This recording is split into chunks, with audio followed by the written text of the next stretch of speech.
네, 안녕하세요. 조창입니다. 여덟 번째 렉처죠. 중간고사 기간이 지나고 좀 쉬었어요. 가을 방학인가? 뭐, 어쨌든, 그게 좀 한 일주일 정도, B반 같은 경우는 한 2주 정도 쉬게 됐죠.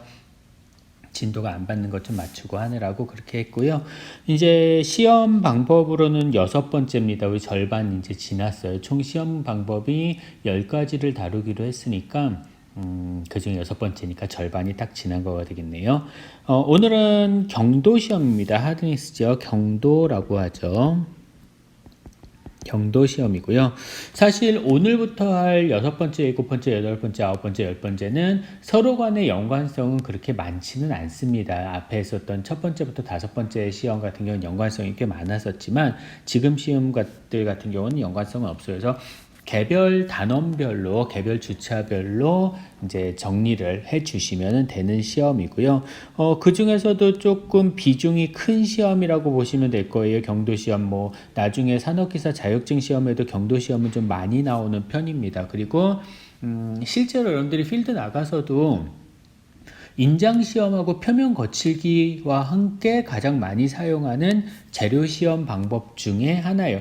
표면 거칠기도 재료시험이라고 해야 되려나? 그거는 조금 애매하긴 하죠. 재료시험은 아니죠. 사실 표면 거칠기는 가공 결과를 가지고 하는 거니까. 예, 인장시험만큼이나 많이 사용하는 시험이 경도시험이라고 보시면 되고요. 인장시험보다는 간단하죠. 그래서 경도시험의 가장 큰 장점은 단순함입니다.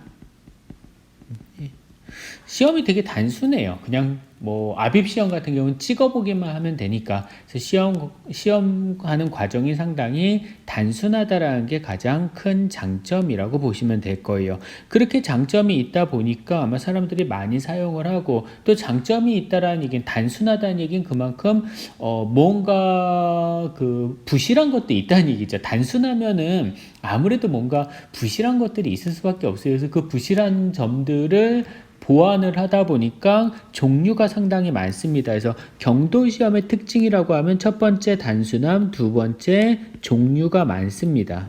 종류가 너무 많아요. 예. 그래서 뒤쪽에 쭉 제가 종류를 말씀을 드리면서 각 종류별로 다 설명을 드릴 텐데 아쉽게도 이 종류들 여러분들은 대부분은 다 알고 계셔야 됩니다. 그렇다고만 3, 40가지 되는 건 아니니까요. 한 10가지 정도? 예, 10가지 정도 되니까 예, 이 종류들 다들 알고 계셔야 되는 방법들입니다. 예, 그렇게 해서 정리를 좀 해주셔야 돼요.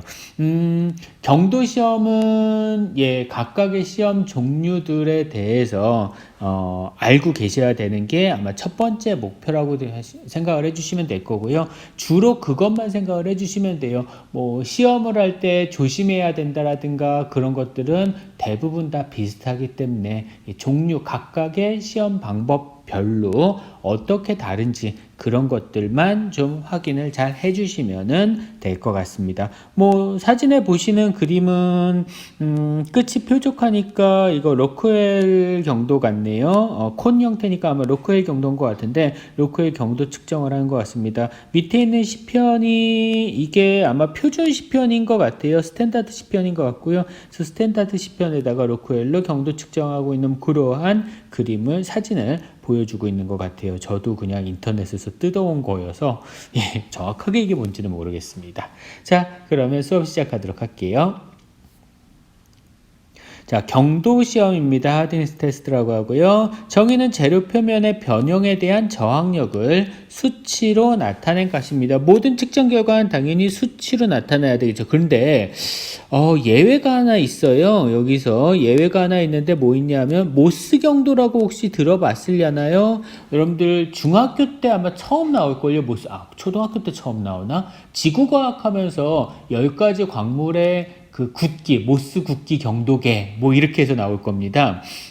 제 기억으로는 제가 중학교 다닐 때 막 그 단답형 문제로도 많이 나오고 그랬었는데 여튼 그 모스 굵기 경도는 수치로 나타내고 있지는 않고요. 나머지는 다 수치로 나타내고 있어요.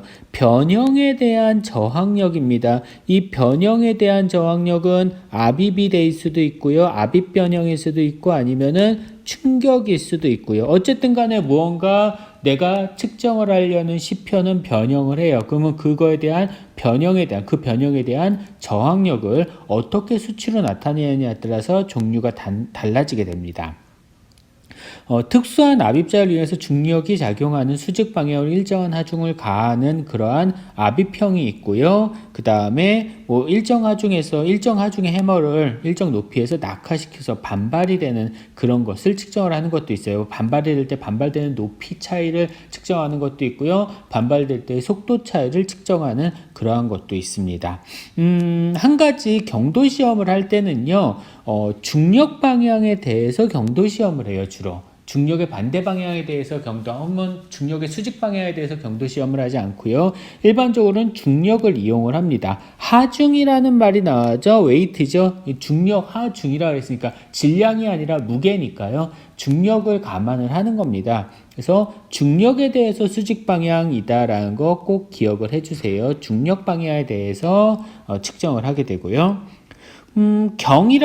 경하다라는 거, 딱딱함을 얘기를 하는 것이죠. 재료 표면의 딱딱한 정도를 파악한 겁니다. 뭐 사실 우리 교재에는 재료의 단단한 정도다라고 나와 있는데 제가 거기다 표면이라는 표현을 썼어요. 왜냐하면은 아무래도 경도 측정을 하다 보면은 표면에 대해서 측정을 하게 되잖아요. 표면에서 변형되는 거에 대한 저항을 측정을 하는 거니까 재료 표면의 단단한 정도를 파악을 한다. 이렇게 표현을 하는 게 좋을 것 같고요. 자, 경도값의 산출 방식에 따라서 종류가 상당히 많이 있습니다. 압입경도 시험, 압입이라는 거는 자국을 내는 거죠. 꾹 눌러서 눌린 자국이에요. 재료가 있으면 이거를 뭔가 이렇게 뾰족한 걸로 꾹 누릅니다. 그러면 재료 표면에 이렇게 파이겠죠. 파인다? 꾹 눌린 자국이 있겠죠. 이것을 압입이라고 부르는 거예요. 얘를 압입이라고 하는데 이렇게 압입을 해서 압입 자국을 가지고 측정을 하는 방식이 브리넬, 로크웰, 비커스, 누프, 마이어 이렇게 방법이 있고요. 반발 시험이라는 거는 부딪히고 튕겨 나오는 거예요. 그렇게 부딪혀서 튕겨 나오는 게 슈어가 있고요. 에코팁도 마찬가지로 반발입니다. 에코팁도 여기로 들어가야 될 것 같아요. 그래서 이게 반발 시험이고요. 긋기 시험이 있어요. 긁어서 측정을 하는 거, 긁어서 단단한 정도를 측정하는 거. 위에 있는 모스 기억하세요? 아마 기억이 나실 겁니다. 이거는 워낙 지구과학 쪽에서 많이 하던 거니까 광물 얘기 나오면 늘 얘기 나오는 게 모스, 긋기, 경도계 이런 거에서 활석, 방해석 저도 활석, 방해석, 석영, 모조 쪽에서 석영이 아니지. 석영은 아니지. 석영이 7번이고요. 총 10개가 있는데 석영이 7번이고 10번이 금강석이에요. 그거 두 가지만 꼭 기억이 납니다. 7번 석영이 아마 시험 문제에 가장 많이 나왔었던 것 같아요. 제 기억으로는. 여튼 그런 긋기 시험을 하는 게 모스하고 그다음에 마르텐스 이렇게 두 가지가 있고요. 마르텐일 텐데.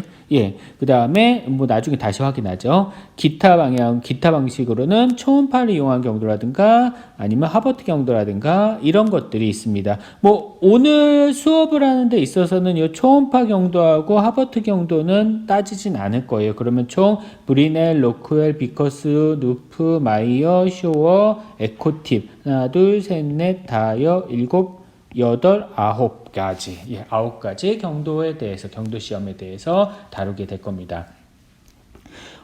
규격은요, 각각의 경도 시험별로 규격이 있어요. 그래서 브리넬, 로크웰, 쇼어, 비커스, 누프는 워낙 많이 사용을 하는 겁니다. 특히나 그 중에서 로크웰하고 비커스는 아주 많이 사용을 하죠.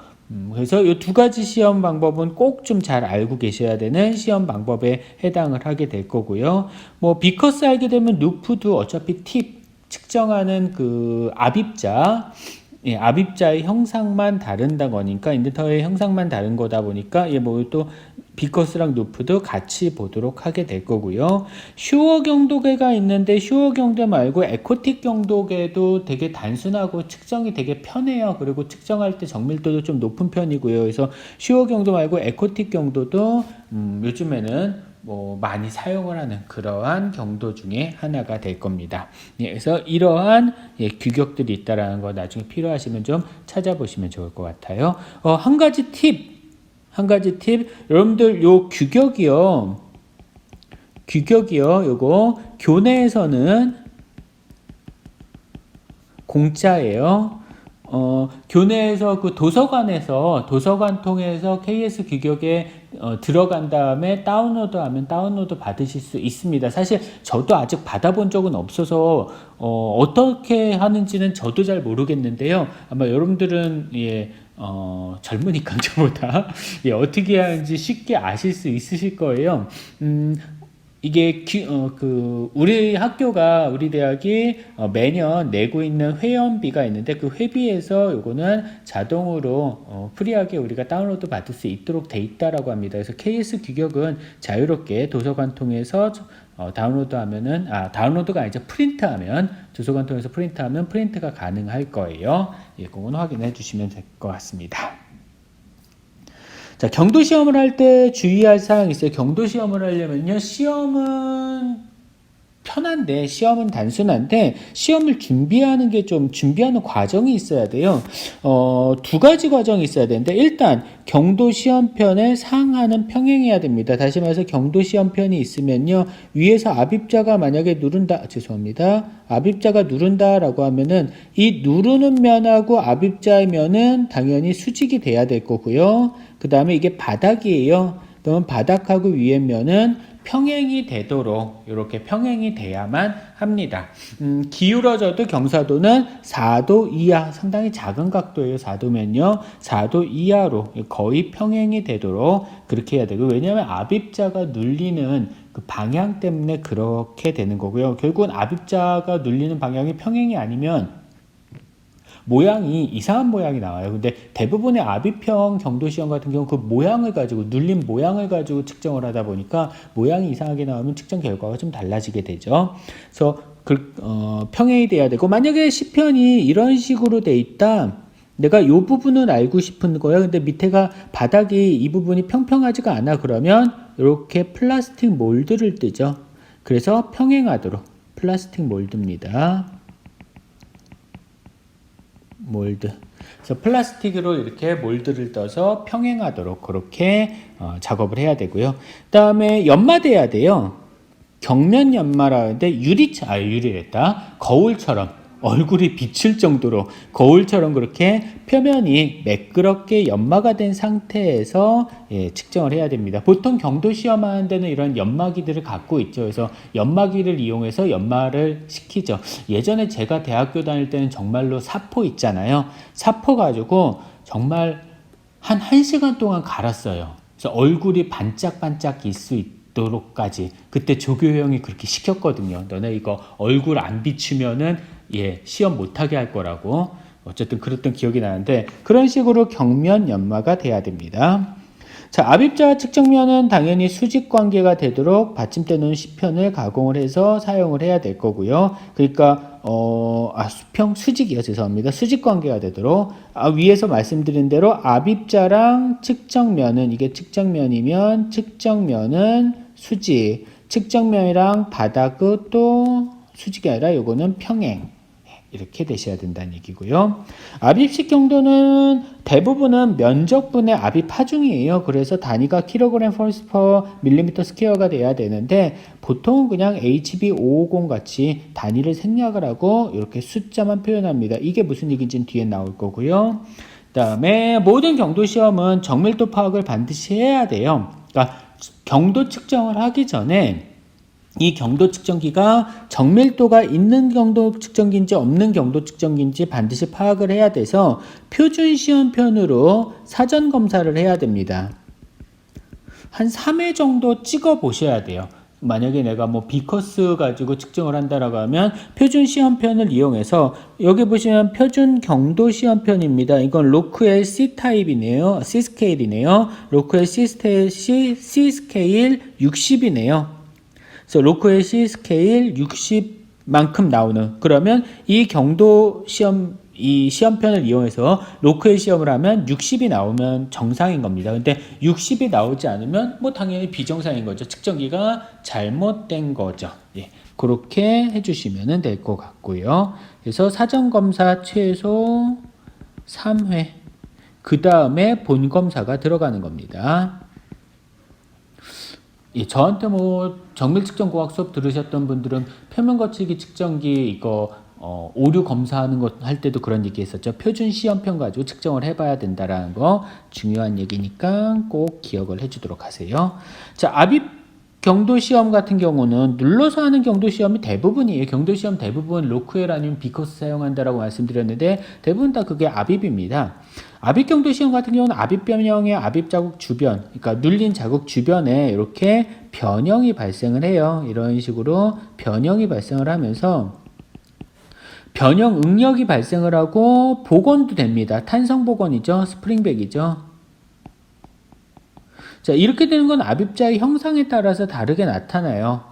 그래서 이게 벽 쪽에 너무 붙어 있다든가 측면에 너무 가까운 부분에 측정을 해야 된다든가 아니면 두께가 너무 얇다든가 그런 애들은 측정하는 게 불가합니다. 또한 압입 자국 주변에 경화가 돼요. 딱딱해지는 거죠. 그래서 재료의 원래 값보다 원래 경도보다 더 가공 경화가 되기 때문에 경도 측정에서 오류가 발생을 할 수도 있어요.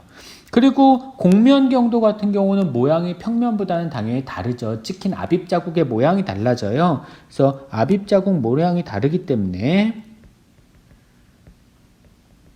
상이하기 때문에 보정이 필요하고요. 압입자가 강제질일 경우에는 압입자도 변해요.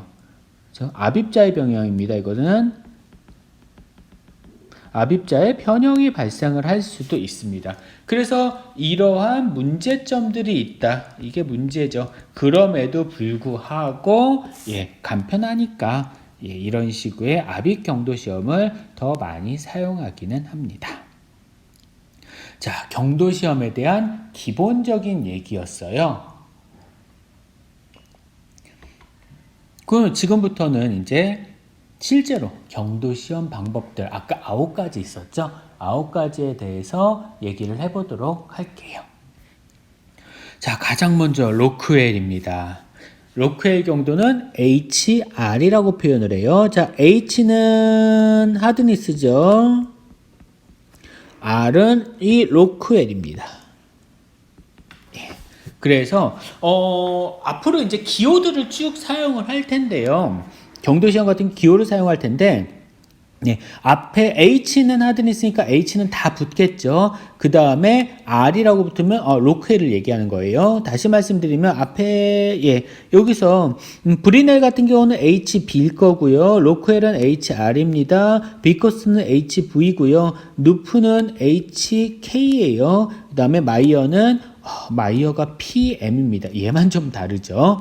마이어는 좀 다르고요. 죄송합니다. 그 다음에 셔어는 HS고요. 에코팁은 H2예요. 그 다음에 모스는 없고요. 그 다음에 잠시만요. 마이어가 PM 그 다음에 말텐의 HM이요. 이렇게 각각 표현. 잠시만, 마이어가 PM이었나? 죄송합니다. 잠시만요. 뭐 말고? 맞죠? 마이어가 PM이 맞네요. 그러네요. 헷갈리지 않았었어요. 헷갈리지 않았는데 제가 저를 안 믿은 거였네요. 여튼 이렇게 각각 기호를 표기를 해주십니다. 자, 그럼 다시 로크웰로 넘어가서요. 당연히 로크웰은 로크웰이라는 사람이 설계를 했겠죠. 그래서 로크웰 경도는 로크웰이라는 사람이 설계를 했고요. 압입자의 형태나 크기, 압입 하중에 따라서 스케일이 쭉 달라져요. A 스케일, B 스케일, C 스케일. 그러니까 종류가 달라진 거죠. 동일한 로크웰에서도 압입자의 형태가 콘 형태냐, 원뿔이죠. 아니면은 스피어 구 형태냐 그거에 따라 다 달라집니다. 그래서 콘 형태냐 아니면 스피어 형태냐 구 형태냐에 따라서 달라지게 되고요. 그 다음에 압입 하중에 따라서도 압입 하중에 따라서도 달라져요. 우리가 주로 많이 쓰는 거는 B 스케일하고 C 스케일을 주로 많이 사용을 할 겁니다. 뭐 나중에 시험에 나오더라도 B 스케일 아니면 C 스케일이 주로 많이 나오게 될 거고요. B 스케일 같은 경우는 볼이죠. 스피어 형태, 볼 형태를 많이 사용을 하고 얘는 콘 형태를 사용을 하는 거. 많이가 아니라 볼 형태를 쓰는 거. C스케일은 콘 형태를 사용을 하는 그러한 로크의 경도입니다. 그래서 B스케일 같은 경우는 HRB라고 표현을 하고요. C스케일 같은 경우는 HRC라고 표현을 해요. 그러니까 로크의 경도의 B스케일이다, C스케일이다 이렇게 표현을 해주시는 겁니다. 압입 깊이를 측정을 하는 거죠. 보통은 이 압입형 시험 같은 경우는 대부분 면적분의 힘이에요. 근데 로크L만 깊이를 측정을 하는 겁니다. 깊이에 따라서 경도값이 결정을 돼요. 유일합니다. 얘가 로크L이 유일하다. 다른 압입형 시험 같은 경우는 다 면적분의 힘인데 로크엘 시험만 깊이를 측정을 하는 그러한 측정이고요. 뭐 아날로그 타입하고 그 다음에 디지털 타입이 있지만 뭐 요즘엔 대부분 다 디지털 타입을 쓰죠. 그래서 이러한 형태의 디지털 타입이 있습니다. 사실 디지털 타입은요, 경도 측정기 종류별로 구분이 사실 잘 안 돼요. 대부분 다 비슷하게 생겼습니다. 디지털 타입 같은 경우는요. 팁을 보면은 팁의 형상을 가지고 구분을 해주시면 되고요. 자국 모양이 이렇게 보여요. 예, 옆에 있는 게 이게 실제로 요것들이 로크엘을 이용을 해서 압입 측정을 한 그러한 경도 측정을 한 그러한 자국들입니다. 아마 콘 형태인 것 같은데 사실 잘 안 보이죠. 로크엘 경도 같은 경우는 스페이스면이 있으면 10편이 있으면요. 최소 10편은 자국, 압입 자국입니다. 이게 압입 자국을 D라고 하면 압입 자국의 지름이 D 정도 된다라고 하면은 어차피 콘이든 아니면 볼 형태의 압입자를 쓰든 콘 형태의 압입자를 쓰든 아마 모양은 위에서 보면 동그란 모양일 거예요. 눌린 모양은. 그랬을 때 그 지름을 D라고 하면은 이 측면에서는 ED 이상 떨어져 있고 예, 자국 측정한 부분하고 측정한 부분 사이의 거리는 4D 이상 그리고 두께는 10편의 두께는 8D 이상은 돼야 된다라고 합니다. 그랬을 때 제가 두 가지 말씀을 드렸었죠. C스케일하고 B스케일 이렇게 두 가지 쓴다라고 했어요. 주로 많이 쓰는 건 C스케일을 많이 사용을 하고요. 뭐 B스케일도 쓰고요. 아마 우리 교재에는 A부터 해서 스케일별로 쭉 정리는 돼 있습니다. 자, 많이 사용하는 C스케일 같은 경우는 HRC라고 표현을 하고요. 인덴터 압입자죠. 압입자는 120도짜리 각도가 이 각도가 120도라는 얘기예요. 120도짜리 다이아몬드 콘을 이용을 합니다. 그리고 토탈 하중은 150kg 포스를 가하게 되고 이거 좀 이따 다시 설명을 드릴게요. 그 다음에 B스케일 같은 경우는 스틸 볼을 사용을 해요. 이게 볼이죠. 이게 스틸입니다. 스틸 볼을 사용을 하고요. 16분의 1인치예요. 16분의 1인치 스틸 볼을 사용합니다. 16분의 1인치면은 25.4mm를 16으로 나눈 거가 되죠. 1인치가 25.4mm니까요. 예, 토탈 로드는 100kg 펄스인데요. 자, 이게 어떻게 되는 얘기냐면 이렇게 되는 얘기예요. 자, 로크의 경도는 조금 여러분들 이거 생각을 해주셔야 됩니다. 어떻게 측정을 하는 건지 그냥 꾹 눌렀다가 빼서 그 면적 보는 게 아니다 보니까 뭐 사람이 측정을 할 수는 없어요. 사실 기계적으로 측정을 합니다. 기계가 알아서 하는 과정이긴 하지만 어쨌든 기계가 아무리 알아서 한다고 해도 원리는 여러분들 알고는 계셔야 되겠죠. 자, 로크의 경도 같은 경우는 10편이 있으면은 이게 스페시먼 10편입니다. 10편을 가지고 압입자로 눌러요. 처음에 마이너 로드입니다. 기본 하중으로 누르는데 그 기본 하중이 10kg 플러스예요. 그래서 마이너 로드는 10kg 플러스입니다. 기본 하중이에요. 그걸로 누르면 어느 정도 눌리겠죠. 자, 어느 정도 눌린 상태에서 거기에 가압을 합니다. 가압을 해요. 가압을 해서 토탈 하중이 C스케일 같은 경우는 150kg 플러스가 되게, 다시 말해서 요거에다 플러스 140kg 플러스를 추가로 더 가하는 거죠. 그래서 토탈 150kg 플러스가 되게, B스케일을 한다면은 90kg 플러스를 더해서 100kg 플러스가 되게 눌러요. 그러면 더 눌리겠죠. 그래서 이만큼 눌릴 겁니다. 이만큼 눌린 상태에서요, 하중을 빼요. 다시 마이너 하중만큼을 뺍니다. 마이너 하중만큼으로 다시 복원을 해요. 그러면 하중을 뺐다 해서 위로 올라가는 건 아니죠. 여러분들 이거 잘못 생각하시면 안 돼요. 내가 꽉 눌렀다가 누르는 힘을 좀 뺐다 해서 얘가 원래대로 올라오는 건 아니에요. 원래 높이까지 여기까지 다시 올라오진 않습니다. 다만 스프링백은 생기겠죠. 하중을 줄였으니까 스프링백이 조금 생길 거 아니에요. 그래서 스프링백이 조금 생겨서 위로 올라갑니다. 얘가. 그러면 그랬을 때의 높이차, 즉 초기 높이에서 초기 마이너 로드를 가했을 때, 초기 하중을 가했을 때, 다시 말하면 10kg의 하중을 가했을 때 박힌 깊이에서 거기에서 토탈 하중을 가했다가 다시 초기 하중으로 되돌아왔을 때의 박힌 깊이만큼의 높이차, 그것을 H라고 합니다. 이 과정 좀 이해해 주세요.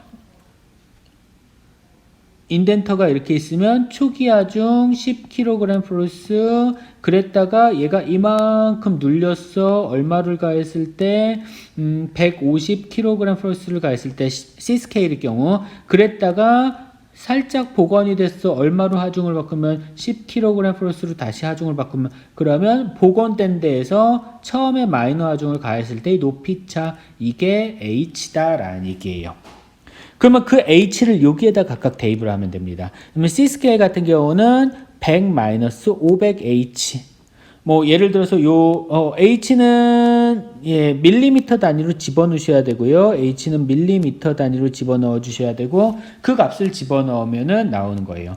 보통 C스케일 같은 경우는 20에서 70 정도 범위면은 맞게 측정한 건데, 만약에 이 범위를 넘어섰다 그러면 다른 스케일로 측정을 해 주셔야 되는 겁니다.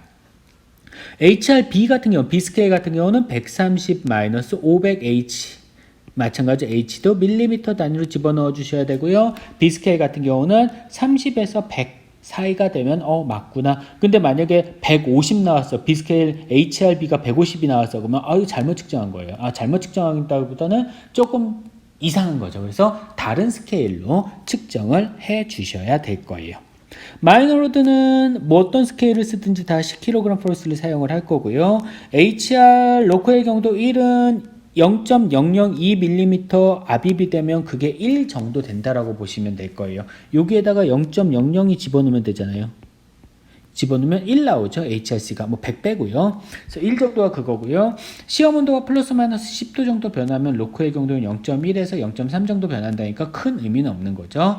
자, 압입을 한 다음에 잠깐 있어야 돼요. 변형되는데 시간이 좀 있어야 되거든요. 그래서 압입을 한 다음에 좀 있어야 되는데 그 테스트 타임이 약 30초 정도 필요합니다. 그러니까 압입을 하고 바로 빼는 거 아니에요. 꾹 눌렀다 바로 빼시면 안 됩니다. 꾹 누르고 잠깐 있어야 돼요. 그 시간이 30초 정도. 근데 요즘에 한 10에서 15초 정도 있는 것 같더라고요. 너무 오래 있지는 않고 10에서 15초 정도 압입 하중을 가한 상태로 유지를 해줍니다.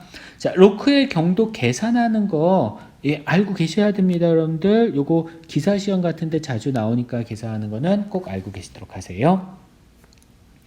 자, 그 다음에 브리넬 경도입니다. 브리넬 경도는 사실은 요즘엔 잘 사용하지 않아요. 뭐 당연히 브리넬 경도도 브리넬이라는 사람이 만들었겠죠. 자, 강구를 이용을 합니다. 강구를 이용을 하는데 강구는 좀 틀린 말인 것 같기는 하다. 다이아몬드도 있기 때문에 강구는 좀 틀린 말인 것 같기도 하네.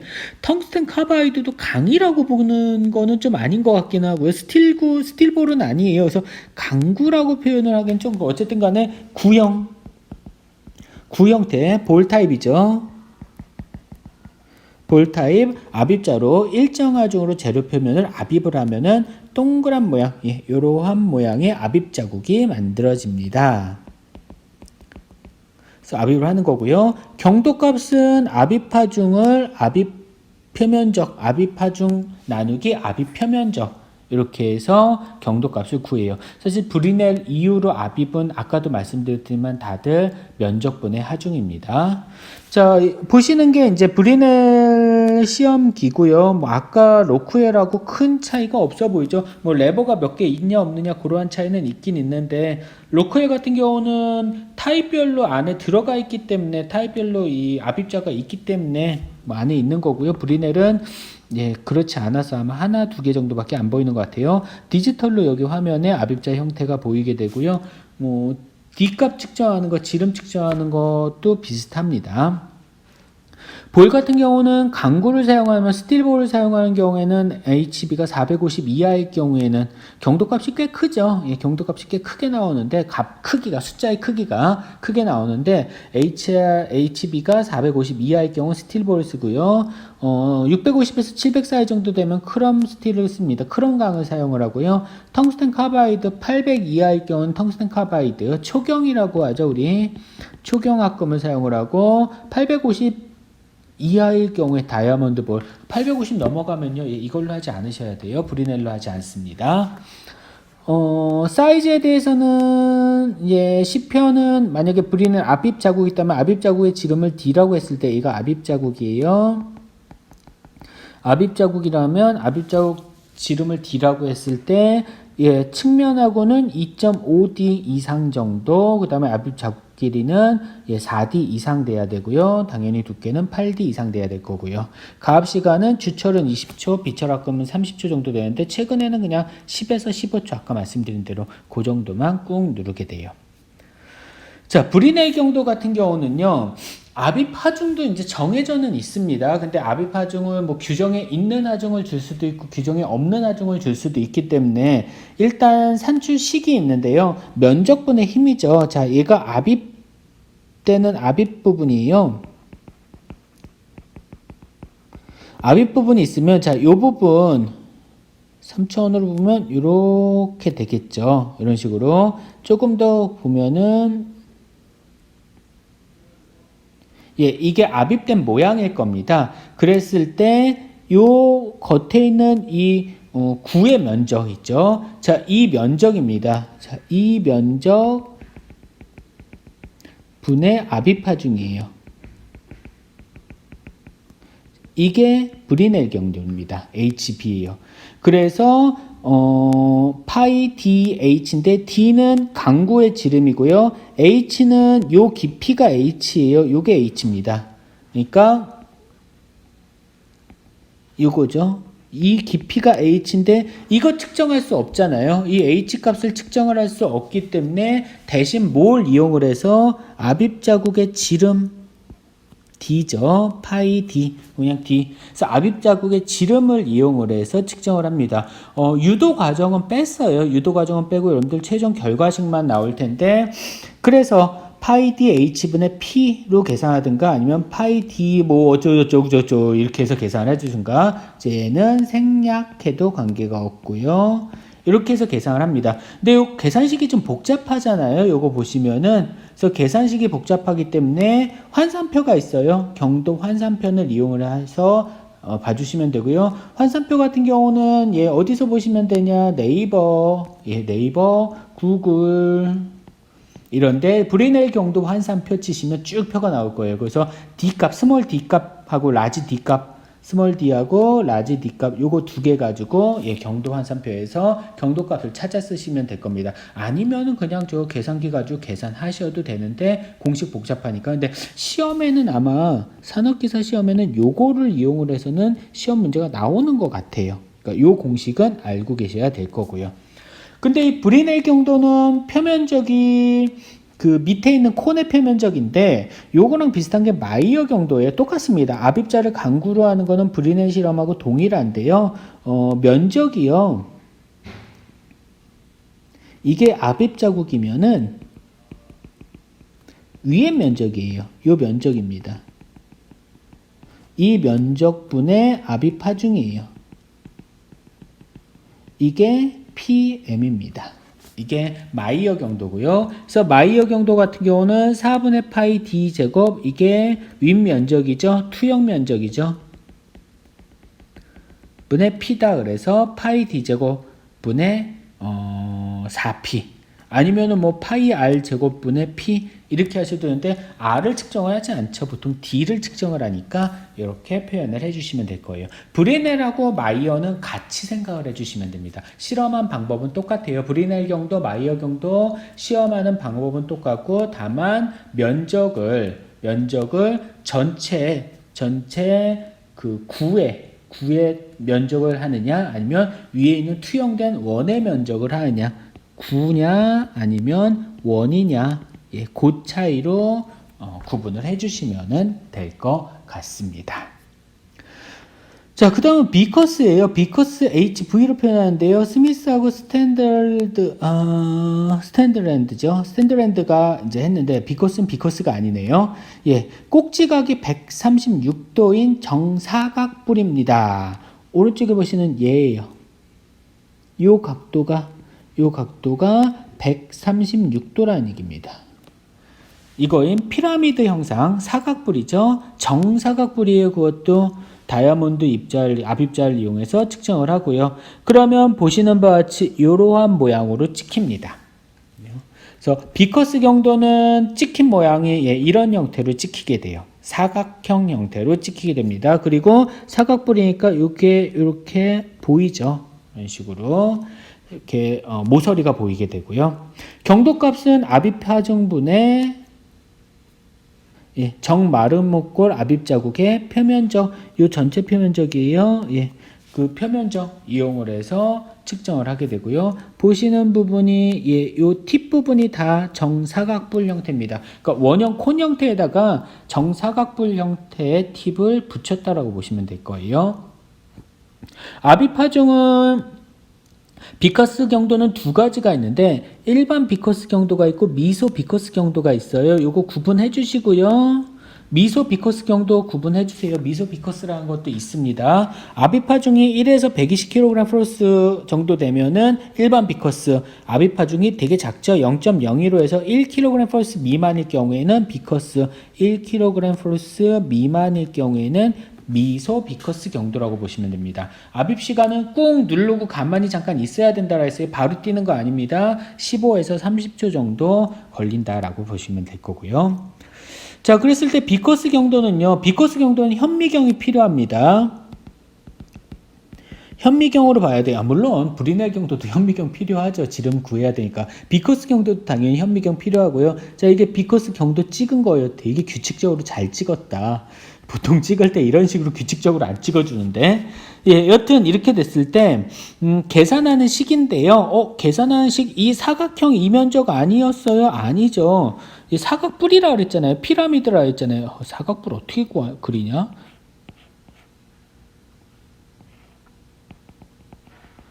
뭐 사각뿔 이렇게 있다라고 하면 이면적이에요. 이 면적입니다. 사각뿔의 전체 면적이에요. 그래서 사각뿔의 전체 면적이다 보니까 당연히 계산식이 복잡하죠. 유도과정 뺄게요. 유도과정 빼고 여러분들 이 식으로 계산하시면 됩니다. 1.8544 곱하기 D제곱분의 P는 압입하중, D값은 우리 이론상 정사각형이니까 이론상은 대각선 길이가 다 똑같겠죠. 그래서 대각선 길이의 제곱 밀리미터 단위로 이렇게 나와야 되는데 사실 뭐 세상에 그런 게 어디 있어요. 대각선 길이가 어떻게 똑같겠어요. 다르게 나올 수도 있겠죠. 자, 다르게 나오는 경우에는 한 변의 대각선, 여기서 두 변 다 재봐야 됩니다. 한 변의 대각선을 D1, 다른 변의 대각선을 D2라고 하면 D1 곱하기 D2로 표현을 해주시면 돼요. 그러니까 밑에 그림에서 얘가 D1, 이게 D2 둘 다 측정을 해봐야 되는 거죠, 결국. 그래서 실제로 우리 사용할 때는 요 식으로 사용을 합니다. 이론상은 위의 식이지만 그래서 밑에 식으로 보통 사용하고요. 연성재질 같은 경우는 탄성 복원이 생겨요. 탄성 복원이 생기기 때문에 안으로 쏙 들어간 그러한 형태의 연성 같은 경우는요. 그 다음에 취성 같은 경우는 사실 경도시험, 비커스 경도시험 하는 게 의미가 없습니다. 취성은 안 된다고 보시면 될 거고요. 그냥 경화된 재료, 열 처리를 통해서 경화된 재료 같은 경우는 이렇게 조금 볼록하고 튀어나왔어요. 이렇게 볼록하고 튀어나온 형태로 찍힙니다.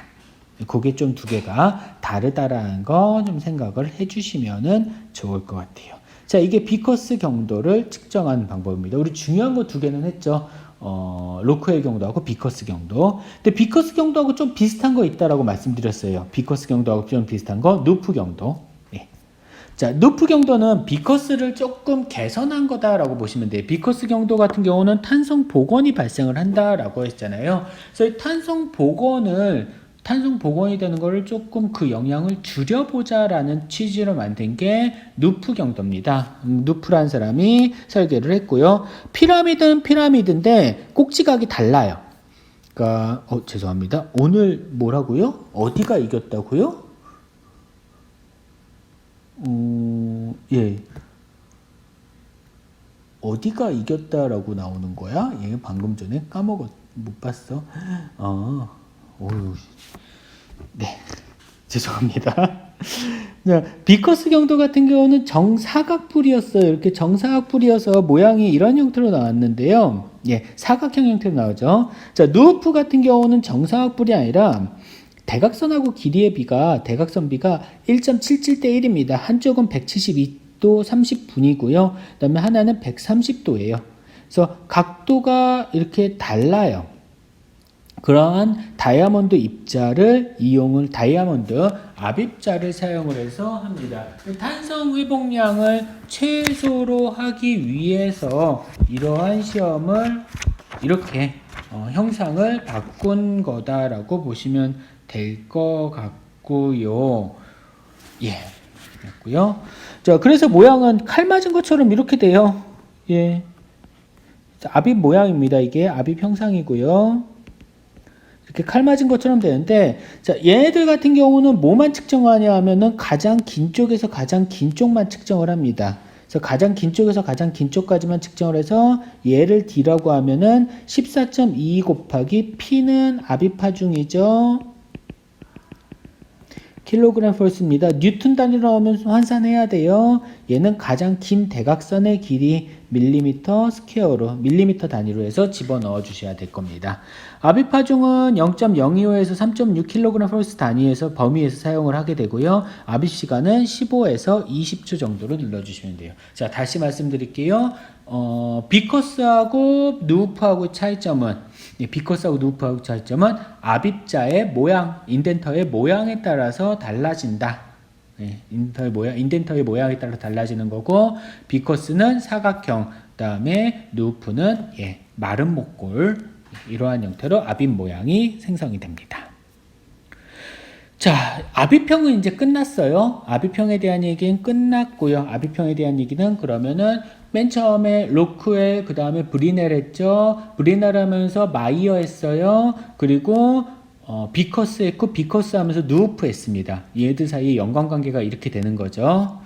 자, 그 다음에 슈어입니다. 슈어 HS로 표현을 해주시면 되고요. 반발 높이를 측정을 하는 거예요. 슈어가 설계를 했고요. 꼭지각이 90도, 자, 요 각도가 90도라는 얘기예요. 꼭지각이 90도인 해머를, 다이아몬드 원추를 부착한 2.36g의 해머를, 다이아몬드를 이용한 거는 변형 방지하기 위해서예요. 해머를 팡 하고 낙하시키면 리바운드 될 거예요. 튕겨 오를 겁니다. 그래서 최초의 낙하시킨 높이를 H0, 튕겨오른 높이를 H1이라고 하면은, 이때 H0는 10인치가 기준이래요. 10인치가 기준입니다. 10인치면은 254mm. 1인치가 25.4mm니까요. 자, 여기서 떨어뜨리면 바닥에 맞고 튕겨 오르게 됐을 때 그 높이 차를 이용을 해서 측정을 하고요. 그때 값을 계산하는 방법은 65분의 10,000 곱하기 H0 초기 높이분의 튀어오른 높이 H 이렇게 표현하는데, 앞에 65분의 10,000은 왜 들어가요? 그거는 왜 그러냐면 담금질된 고탄소강의 슈어 경도값을 100으로 해서 기준을 정한 거죠. 담금질된 고탄소강을 슈어 값을 기준을 잡기 위해서. 그래서 얘가 들어가는 거예요. 이렇게 봐주시면 되고요. 슈어 경도기의 종류는 C타입, SS 타입, D타입으로 구분이 됩니다. 슈어 경도할 때는 그 압입 자국의 간격보다 측면하고의 거리가 더 중요해서 측면하고의 거리는 4D 이상, 압입 자국은 2D 이상. 야, 우리 그냥 다 4D 통일하면 안 되나? 그다음에 두께도 중요합니다. 10D 이렇게 된다라고 합니다.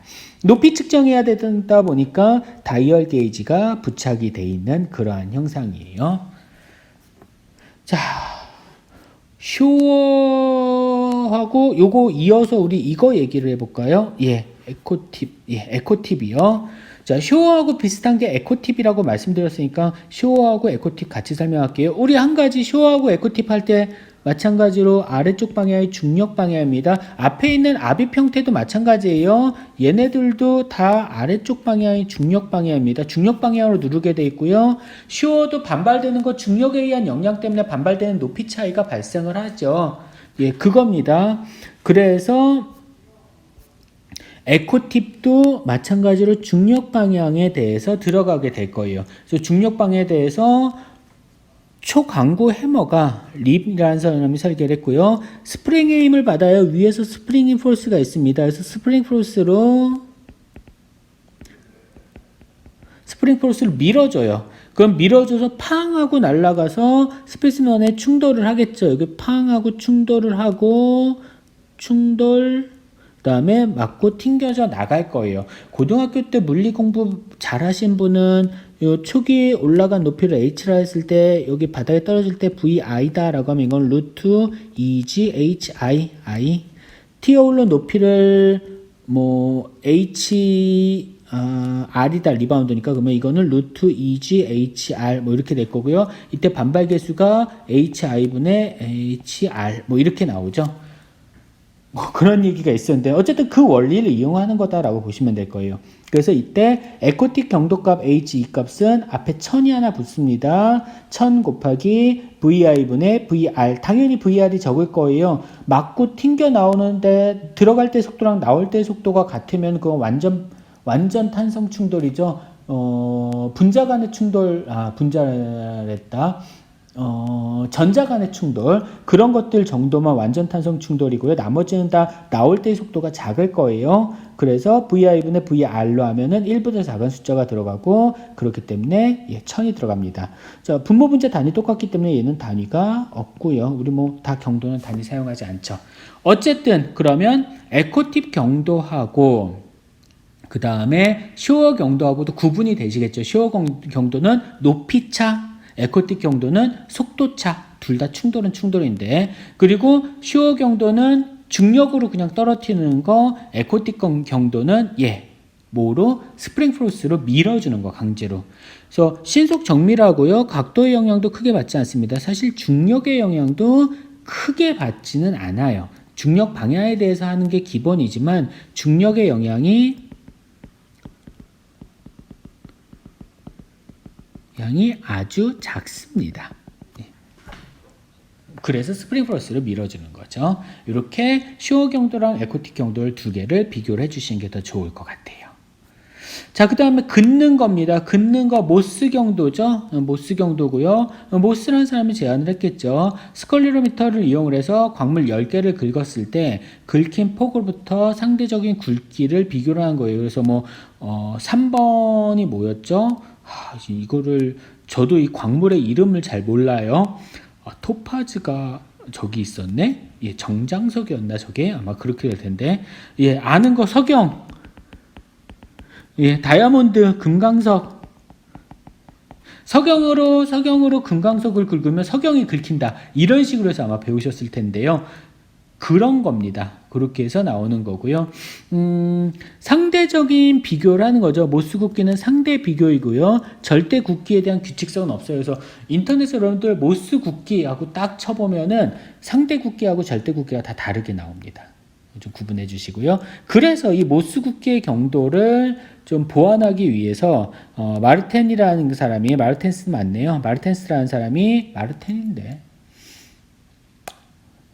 뭐 나중에 확인해 볼게요. 그렇게 중요한 건 아니니까. 자, 마르텐스라고 할게요. 마르텐스라는 사람이 제안을 한 건데요. 모스 경도가 정량적이지 못하기 때문에 대안으로 사용한 게 마르텐스 경도고요. HM으로 표현을 합니다.